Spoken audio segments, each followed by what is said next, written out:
사람은 누구를 만나느냐에 따라서 그의 인생이 결정된다라고 이야기할 수가 있습니다. 무슨 얘기냐? 어떤 나라에 태어나느냐가 그의 조국을 결정하죠. 그런가 하면 어떤 부모를 만났느냐에 따라서 그의 성품과 인격과 및 그 인생의 큰 줄기를 결정하게끔 되어 있습니다. 뿐만 아니죠. 어떤 배우자를 만나느냐에 따라 그 가정을 결정되게 돼 있다는 것이에요. 더 중요한 것은 우리가 어떤 신을 만나느냐가 그의 영혼을 결정하게끔 되어 있습니다. 할렐루야. 특별히 예수 그리스도를 만나느냐가 우리 인생의 중요한 전환점과 동시에 중요한 분기점이 되는 것이에요. 즉 예수를 만난 인생과 예수를 만나지 못한 인생은 너무나도 판이하게 다르다는 것이에요. 자, 오늘 본문에 사울이 예수를 만난 회심의 사건이 기록이 되어 있어요. 여러분. 기독교 역사상 사도 바울이 다메섹 도상에서 예수를 만난 이 회심의 사건은 역사적으로 최고의 사건이라고 이야기할 수가 있습니다. 바울이 다메섹 도상에서 예수를 만났기 때문에 세계 선교를 향해 물줄기가 트였고 오늘 저와 여러분에게까지 복음이 전해진 거예요. 할렐루야. 그의 비견될 만한 회심의 사건의 이야기가 성경에 나와 있을까요? 나와 있지 않아요. 그래서인지 사울의 이 회심 사건은 사도행전에서 9장과 22장과 26장에 이렇게 세 차례 나올 뿐만 아니라 반복해서 사도 바울이 쓴 13개의 서신서 가운데 계속해서 바울은 자기의 예수 그리스도의 부활하신 만남의 사건을 계속 회고하며 써내려가고 있음을 보게 됩니다. 여러분. 주님을 만나기 전 사울은 어떤 인물이었어요? 예수에 대한 적개심을 가지고 예수 믿는 자라면 어디든지 그는 물불을 가리지 않고 쫓아가서 그들을 잡아다가 옥에 가두고 그들을 핍박하는 일에 앞장섰던 인물이 사울입니다. 여러분. 뿐만이 아니죠. 상당수의 그래서 예수 믿는 사람들이 예루살렘에서 핍박이 가해지자 도피해가지고 다메섹으로 가가지고 다메섹에 많은 믿음의 성도들이 머물러 있다는 소식을 사울이 접했어요. 그리고는 대제사장에게 가서 공문서를, 이들을 잡아다가 가두게 될 공문서를 가지고 다메섹으로 가다가 거기서 사울이 하나님을 만나는, 예수 그리스도를 경험하는 놀라운 회심의 사건이 일어났던 것입니다. 여러분. 갑자기 하늘에서 빛이 환하게 비치면서 그 빛이 사울을 둘러 비췄다라고 얘기를 하고 있어요. 여러분. 그런데 사울이 그 빛 앞에 말 한마디도 못하고 그냥 무릎을 꿇고 고꾸라지고 말았어요. 여러분. 그리고 거기서 주님을 만난 것이죠. 여러분. 자, 우리가 회심이라는 단어, 돌아선다라는 뜻을 가지고 있어요. 여러분. 기독교에서는 이 회심을 중생 혹은 거듭남, 우리가 표현하는 이 거듭남의 또 다른 의미를 갖는다라고 얘기를 합니다. 그러나 회개와 또 다른 의미를 갖고 있어요. 또 회심과 회개가 달라요. 여러분. 이 회심이라는 말은 우리나라에서는 흔히 사용하는 단어가 아니에요. 특별히 우리 기독교에서 많이 쓰여지는 단어 중에 하나인 것이죠. 여러분. 그래서 보통 회개라는 말과 비슷한 의미로 이 단어를 쓰지만 어떤 복음주의 단체에서는 중생 혹은 거듭남과 같은 말이라고 생각하며 쓰기도 합니다. 여러분. 그러나 그 단어와 단어들 사이에는 상당한 차이점들이 있다는 것이에요. 특별히 왜 그러느냐? 사울에게서는 거듭남, 중생과 회개의 역사가 따로따로 떨어져서 경험한 것이 아니라 한순간에 다메섹 도상에서 예수님을 만나고 난 이후에 일어났기 때문인 것이에요. 한순간에 일어난 거예요. 우리는 안 그렇잖아요. 여러분. 어떤 사람은 급격하게 사울처럼 이처럼 회심의 사건을 경험한 사람이 있지만 드물어요. 보통은 다 점진적으로 조금씩 그러면서 따로따로 회개의 역사가 일어나고 부활하신 예수님을 만나서 내 인생의 전환점을 통해서 변화를 이루어가는 사람들이 대다수다라는 것이에요, 여러분. 그런 의미에서 회심은 마음의 변화인 동시에 외적으로 나타나는 우리의 실제 삶의 변화만이 아니죠. 인격적인 변화까지도 포함하는 것입니다, 여러분. 그래서 유명한 조직신학자인 볼코프의 조직신학의 책에 따르면 그가 두 가지의 회심의 이야기를 소개하고 있어요. 회심에도 두 가지 종류가 있어요. 어떤 종류가 있느냐? 첫 번째가 국가적인 회심이 있어요, 여러분. 이 국가적인 회심은 구약 성경에 잘 드러나 있죠, 여러분. 구약 성경을 읽다 보면 주로 이스라엘 백성들이 이 국가적인 체험을 많이 경험했어요, 여러분. 남왕국 유다의 선한 임금 중에 대표적인 히스기야 임금, 그가 위대한 믿음의 왕으로 나왔을 때 전 국민이 우리가 다 말씀으로 돌아가자, 하나님 앞으로 돌아가자라고 외쳤을 때 전 국민이 그동안 믿어왔던 우상을 다 내던지고 일제히 하나님 앞에 돌아오는 역사가 있었어요. 그게 바로 국가적인 회심인 것이에요. 국가적인 회심은 간혹 그 중에 개인적으로 하나님 앞에 변화받은 사람이 있다고 하더라도 대체적으로 국가적으로 회심하다 보니까 대체적으로 어때요? 피상적인, 그냥 겉으로 잠깐 돌이킴에 끝날 때가 많아요. 그런 도로 원상복귀돼요, 여러분. 무슨 얘기일까요? 이런 것은 하루아침에 변할 수 있는, 즉 믿을 수 없는 거짓된 회심이 될 수가 있다는 것이에요. 우리가 알고 있다시피 히스기야 왕이 죽고 그의 아들인 므낫세가 임금으로 통치했을 때 므낫세가 이스라엘 남왕국 유다 가운데 최대의 악한 임금으로 등장하잖아요. 그가 통치하자 언제 아버지 때 그랬던 것처럼 온 나라가 한순간에 하나님을 내버리고 우상 숭배를 했어요. 그걸 보면 알 수가 있어요. 국가적인 회심은 계속 가지를 못하는구나, 일시적이구나. 그런가 하면 신약 시대에도 똑같은 일시적인 회심이 있죠. 대표적인 말씀이 디모데전서 1장 19절 20절에 나와요. 거기에 두 사람이 나오죠. 한번 읽겠습니다. 화면에 있습니다. 시작.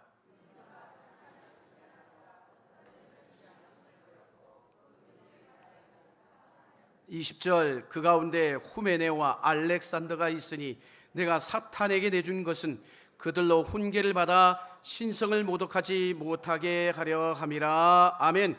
알렉산더와 후메네오가 뭐를 버렸다고요? 양심을 버리고 믿음에 관하여는 파선했다라고 했어요.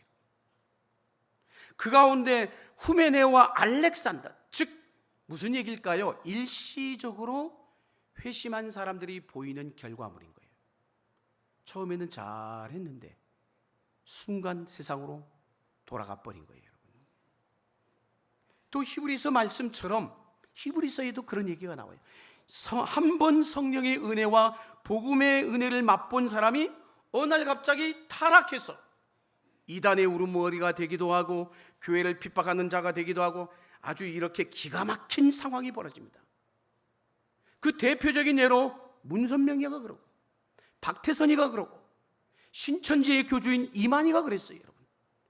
그들은 처음부터 그랬을까요? 아니에요. 그들도 처음에는 예수를 알았어요. 예수를 만났어요, 여러분. 그러나 그들은 타락했어. 자기가 교주가 된 거예요. 자기가 하나님이 되고 자기가 예수가 된 거예요, 여러분. 이런 사람은 일시적으로 회심을 한 사람들이 대표적인 사람들인 것이에요. 그래서 이브리서 6장 4절에서 6절 그 얘기가 나오잖아요.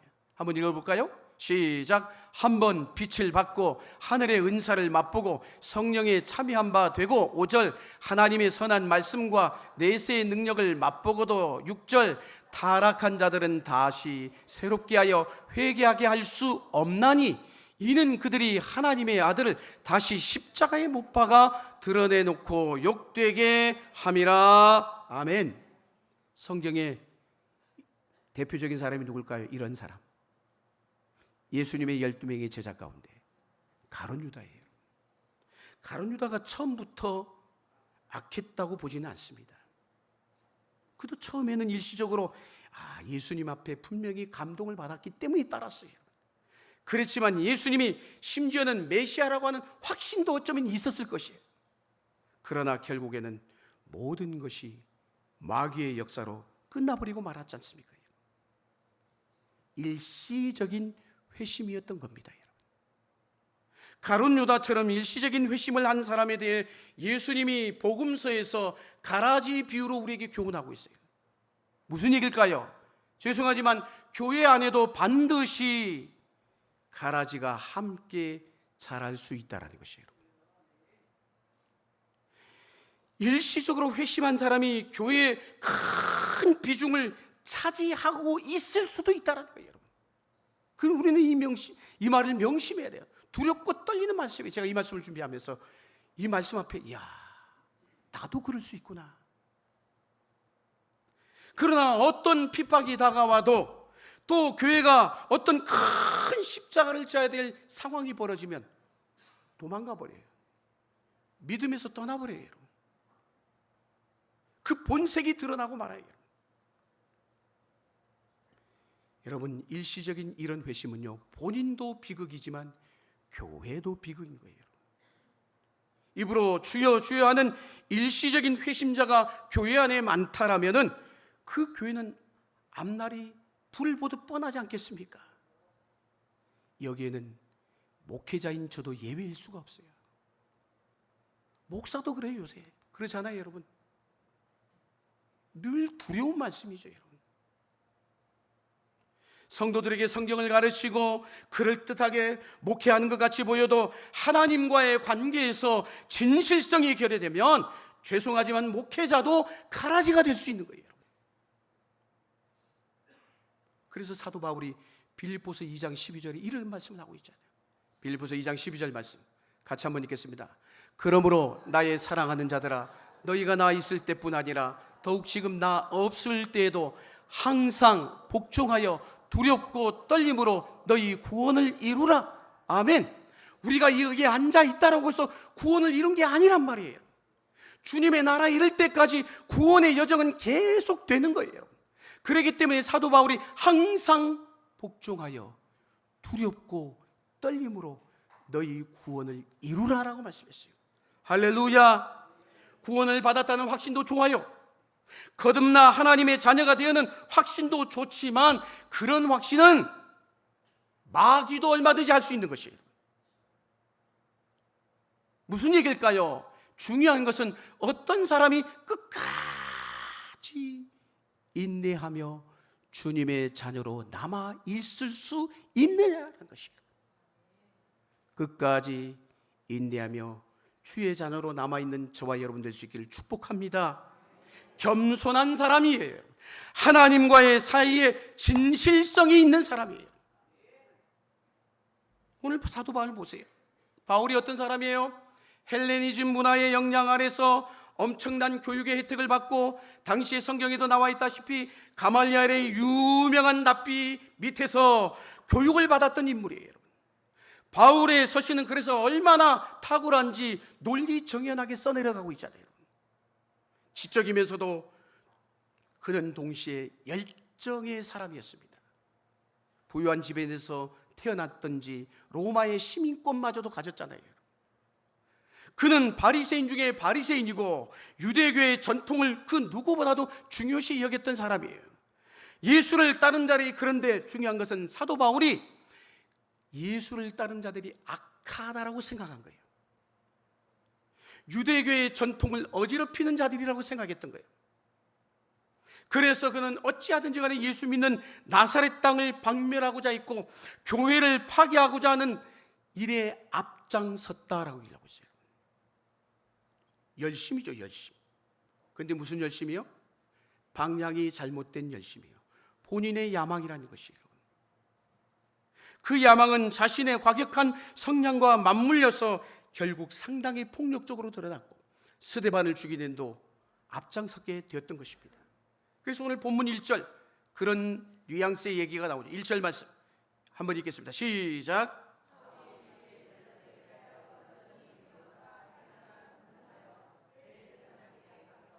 아멘. 살기가 등등했다라는 말, 이건 뭐예요?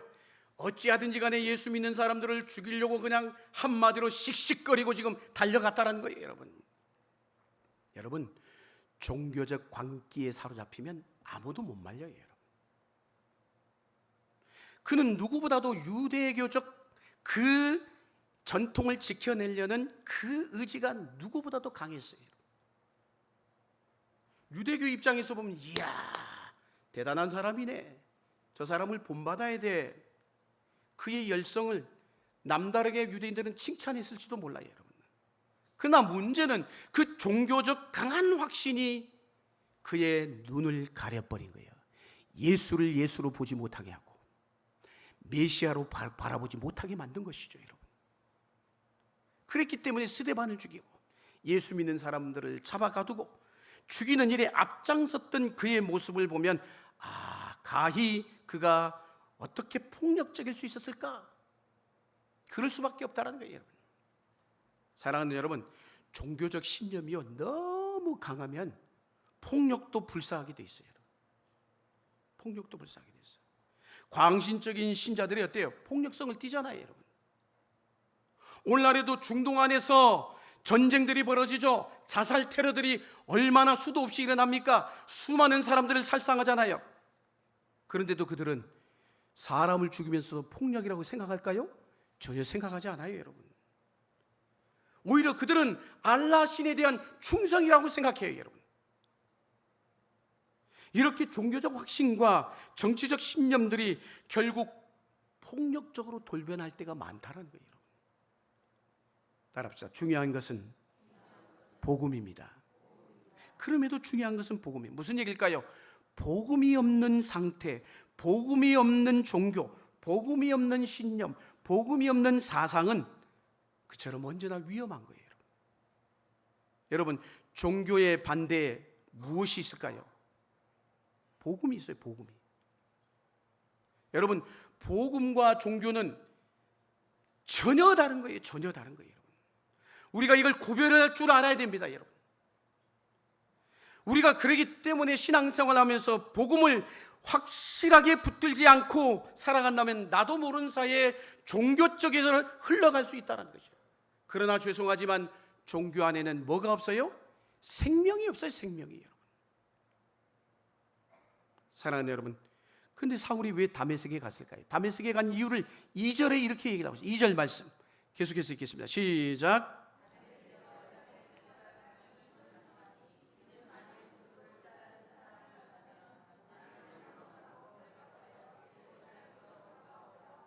아멘. 사울이 왜 다메섹으로 갔어요? 예수 믿는 사람을 잡아서 가두려고 올라간 거예요, 여러분. 교회를 핍박하기 위해서 간 것이에요, 여러분. 그가 믿고 따르고 그의 신앙과 그의 성격이 결국 맞물려서 공격적이 된 것이죠, 여러분. 사랑하는 여러분, 얼마나 열심입니까, 바울에서? 열심은 열심인데 잘못된 열심이라는 것이에요. 여러분, 이처럼 열심히 잘못된 방향으로 가면 결국은 나도 망하는 거예요, 여러분. 그런데 다메섹으로 올라가다가 사울이 어떤 경험을 하게 됩니까? 3절 말씀 계속 읽겠습니다. 3절 말씀 시작.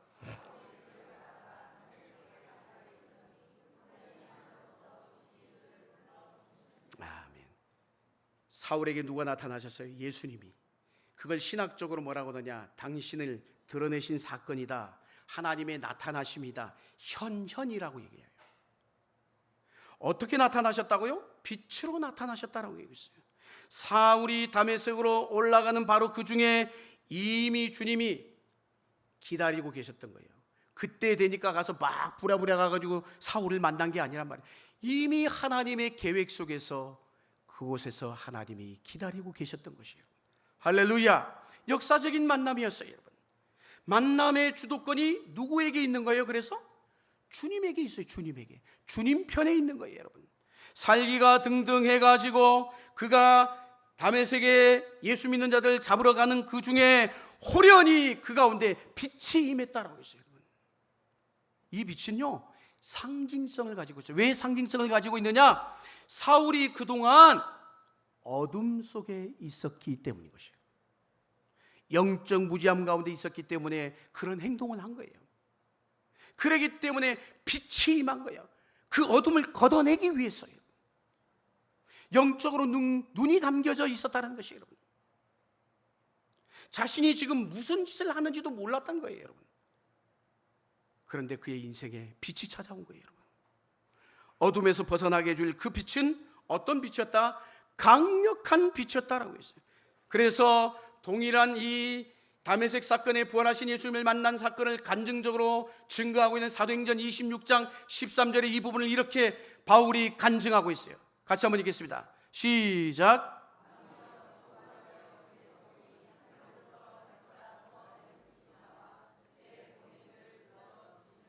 아멘. 팔레스타인 땅의 정오의 해는 굉장히 뜨겁죠, 여러분. 그런데도 그보다 더 밝은 빛이 비춘 거예요. 무슨 얘기일까요? 사울에게 비춘 빛은 태양의 빛이 아니라는 거예요, 여러분. 강렬한 주님의 빛이, 주님은 빛 자체시잖아요. 그 빛이 그를 둘러 비춘 거예요, 여러분. 그 빛을 그런데 보는 순간 사울이 그 자리에서 쓰러지고 말았어요. 그리고 눈이 어두워서 3일 동안 보지 못했다라고 읽었어요. 사랑하는 성도 여러분, 그리스도께서 어둠 가운데 있는 사울에게 찾아오신 사건인 것입니다.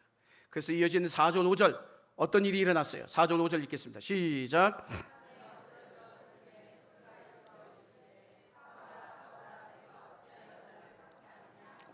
대답하되 주여 누구시니까? 이르시되 나는 내가 박해하는 예수라. 할렐루야. 부활하신 예수님이 사울을 찾아오신 것이에요. 사울과 예수님의 1대1의 만남의 사건인 것이에요, 여러분. 아마 그 순간 사울은 이런 생각이 했을 거예요. 내가 예수님을 핍박하더니 내가 언제 예수님을 핍박했지? 생각했을지도 몰라요, 여러분. 그러나 예수를 따르는 사람들을 박해한 것이 곧 주님을 박해한 것이었죠, 여러분. 여기에서 예수님은 바울의 이름을 부르시고 그를 만나주시고 그에게 당신의 음성을 들려주셨습니다. 그리고는 그가 하는 일이 얼마나 잘못된 일인가를 깨닫게 하시고 그의 인생을 반전히 일어나게 하셨어요. 사랑하는 성도 여러분, 오늘 우리는 이 사울의 회심 사건 앞에 우리 자신도 진정한 그리스도인이 되려면 회심의 사건이 있어야 합니다. 회심의 경험은요, 사람마다 똑같지가 않아요. 다 달라요. 그 상황과 환경과 형편이 똑같지가 않기 때문에 여러분, 하나님은 그래서 그 사람마다 다르게 인도하십니다. 여러분, 교회를 몇 년 다녔느냐, 내 직분이 무엇이냐, 그거 중요하지 않아요. 여러분, 내가 지금 현재 예수를 만난 회심의 경험이 있느냐, 이게 굉장히 중요한 주제예요. 앉아있지만 회심의 경험이 없다라면 나는 여전히 지금 주님하고 상관없어요, 여러분. 가룟 유다도 예수님의 제자였어요, 여러분. 그러나 그는 회심하지 않은 제자입니다, 여러분. 제자는 될 수 있지만 하나님의 자녀는 될 수 없다라는 거예요. 회심이 없었기 때문인 것이에요. 그리스도인이 될 뻔한 사람이었지만 회심이 없었던 사람들을 존 웨슬리는 뭐라고 했느냐? 유사 그리스도인이라고 했어요. 유사 그리스도인이 그리스도인이에요? 그리스도인이 아니에요? 그리스도인이 아니죠, 여러분. 무늬만 그런 거예요, 무늬만. 왜? 회심하지 않았기 때문이죠. 회심의 여부는요, 저 사람이 회심했을까 안 했을까 우리 눈으로 육안으로 분별할 수가 없어요, 여러분. 회심을 경험했다고 또한 그게 전부가 아닌 것이에요. 그러나 분명한 것은 뭐냐? 이걸 기억하셔야 돼. 회심을 경험한 사람은 믿음의 성장이 있다는 것이에요. 할렐루야. 여러분, 회심이 없으면요, 믿음이 자라지를 않아요. 성장하지를 않아요, 여러분. 회심은 사람마다 차이가 있어요, 여러분. 어떤 이는 회심의 순간에 사울처럼 바울처럼 현격하게 급격하게 변화의 역사가 일어나요. 저 사람이 갑자기 돌변한 사람들 있잖아요, 예수 믿고 나서. 바울과 같이 세계관이 바뀝니다. 가치관이 바뀝니다. 습관이 바뀝니다. 심지어는 얼굴 표정도 달라요. 물론 속도와 강도의 차이가 있겠지만 분명한 것은 회심을 하면 변화의 역사가 있다라는 거예요. 이 말은 거꾸서 뒤집으면 이런 얘기인 거예요. 혹 내가 변화가 전혀 없다라면 회심이 있었는가를 의심해 봐야 돼요. 바울의 회심은 특이하죠. 매우 급진적이었죠, 여러분. 한순간에 변하게 됩니다.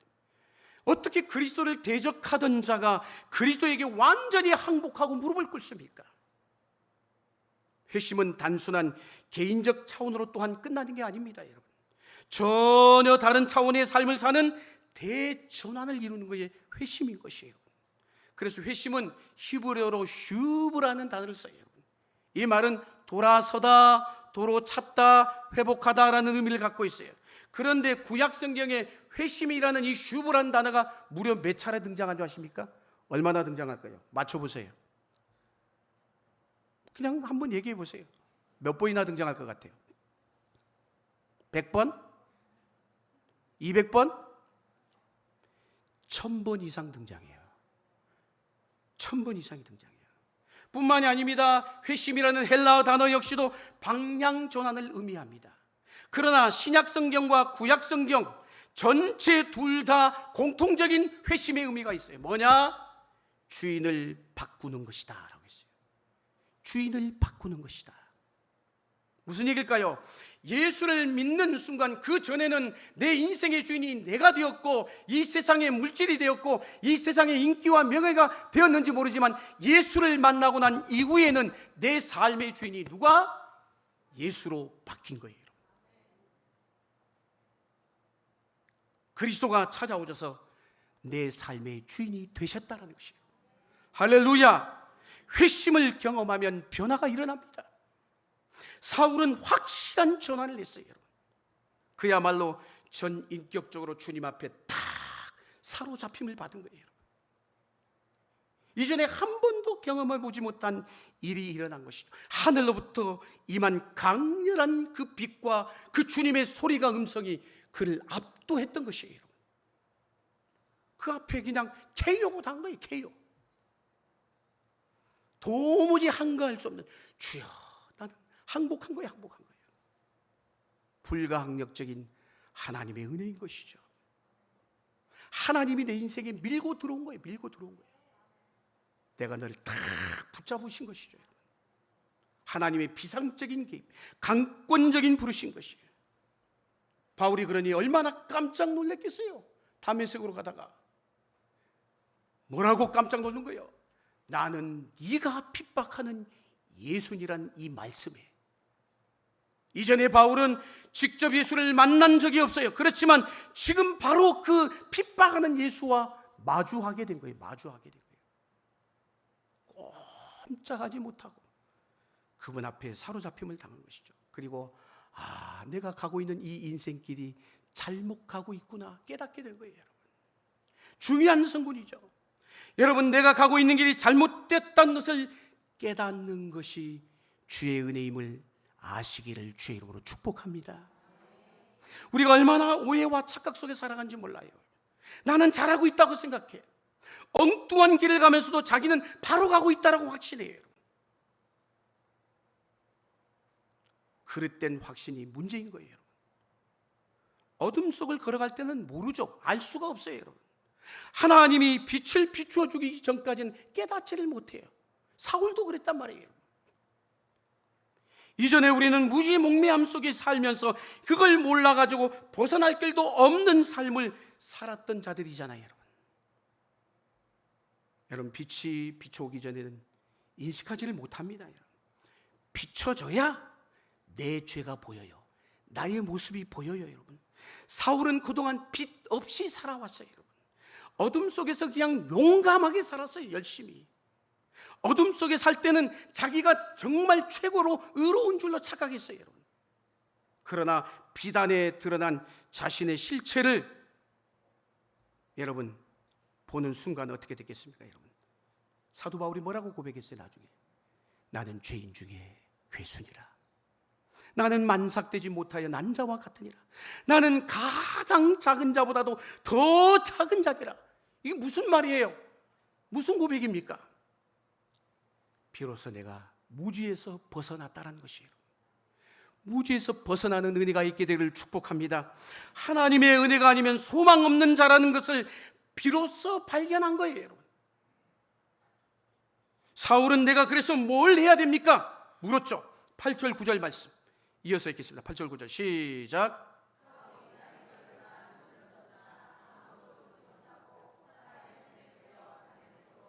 구절 사흘 동안 보지 못하고 먹지도 마시지도 아니하리라. 3일 동안 아무것도 보지 못해서 캄캄한 거, 일시적으로 실명한 거예요, 여러분. 그리고 식음까지 전 뺐어요. 마치 죽은 자와 같았어요, 여러분. 거의 죽음을 맛본 거죠, 맛본 거예요, 여러분. 주님은 사울이라는 존재 자체를 흔들어 놓은 거예요, 흔들어 놓은 거예요. 그가 붙들고 있던 그 사상, 그 철학, 그 신념을 그냥 탁 허물어 버린 거예요. 네가 그거 옳다고 생각해? 아니야. 그동안 쌓아왔던 명예와 유대교 안에서의 그 몸부림쳐왔던 그 모든 수고와 열심을 한순간에 물거품을 만들어버렸어요, 주님이. 그러므로 회심의 순간은 언제나 기쁨과 황홀한 것만은 가득한 게 아니라 처참해지는 거예요. 내가 걸어왔던 인생길이 아무것도 아니었구나. 바울은 결국 사람들의 손에 이끌려 다메섹에 갔고, 거기서 아나니아를 통해서 다시 회복함을 얻게 되죠. 사랑하는 성도는 마찬가지예요. 하나님이 사울에게 찾아오셔서 인생을 흔들어 놓은 것처럼 우리 인생도 흔들어 놓으실 때가 있어요. 전혀 다른 길로 우리를 이 길로 가던 길을 돌려 놓으실 때가 있다는 것이에요. 따라합시다. 그때는 고집을 피우면 안 됩니다. 그때는 고집을 피우면 안 돼요, 여러분. 하나님께 맡기셔야 돼요, 여러분. 하나님은 그래서 사울을 회복시켜주고 그를 다시 복음의 전사로 가다듬게 하시죠, 여러분. 영육의 회복이 일어났어요. 아나니아가 안수하고 나서. 그래서 사도행전 9장 20절에 이렇게 얘기합니다. 그리고 난 이후에 사울의 반응이에요. 한번 읽습니다. 9장 20절 시작.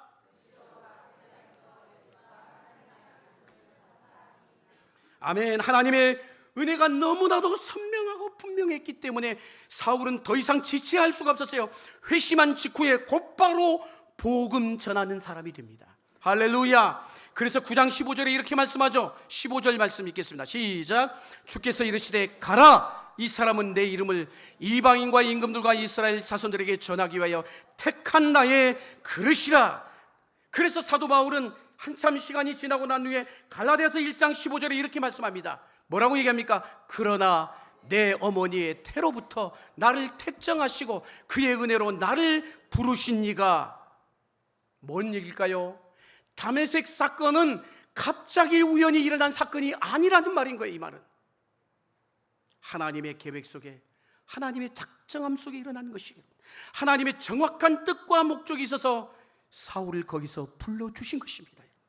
오늘 저와 여러분도 그렇다라고 생각합니다. 믿으시길 바랍니다. 그러면 그냥 살 수가 없어요, 여러분. 예수를 핍박하던 그를 예수를 증거하는 사람으로 변화시키잖아요, 여러분. 오늘 우리에게도 이런 일이 일어나야 돼요. 가만히 앉아 있는 게 아니에요. 하나님을 인격적으로 만나고 하나님과의 나와의 관계가 온전히 회복되는 은혜가 있게 되기를 축복합니다. 이 확실한 변화가 사울의 인생을 완전히 바꿔놓은 거예요, 여러분. 그래서 사도행전 9장 21절 이렇게 말씀하죠. 한번 읽겠습니다. 시작.